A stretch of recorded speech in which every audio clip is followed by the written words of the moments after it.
Concussion symptoms are what a person is feeling after their injury.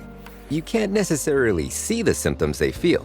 For example, an athlete might have a headache after a collision, but you couldn't know that unless they reported it. Eric Herrera is standing in front of a high school training complex wearing a black and white referee uniform. A logo for the CDC appears, featuring an abstract bird made of human faces in profile.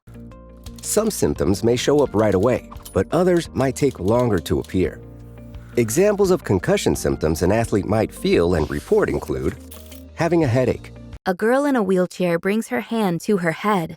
A speech bubble above her head reads, "I have a headache." Feeling nauseated or vomiting. The face of a male football player is green, and he brings his hand up to cover his mouth. Experiencing balance problems or dizziness. A girl wearing a sports uniform and a hijab sways back and forth as swirls appear above her head. Seeing double or having fuzzy vision.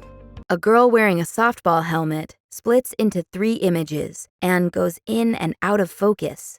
A speech bubble above her head reads, "Things look kind of fuzzy." Feeling sensitive to light or noise. A boy wearing a baseball uniform shields his face from the sunlight with his baseball cap. Feeling sluggish. A girl wearing a gymnastics uniform walks sluggishly.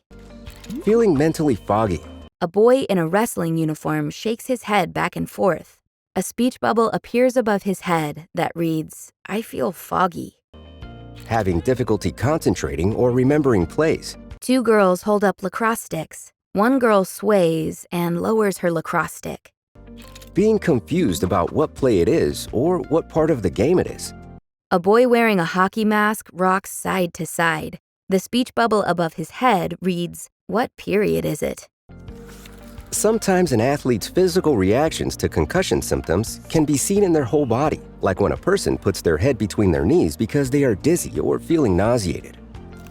Other times, their reactions might be smaller and harder to spot, like wincing at a loud noise. That's why it's important for sports officials to keep a close eye on the overall behavior and performance of athletes who have experienced any bumps, blows, or jolts to the head or hits to the body that could have caused the head to move back and forth. Click the Next button to continue. A black arrow points to the lower right corner.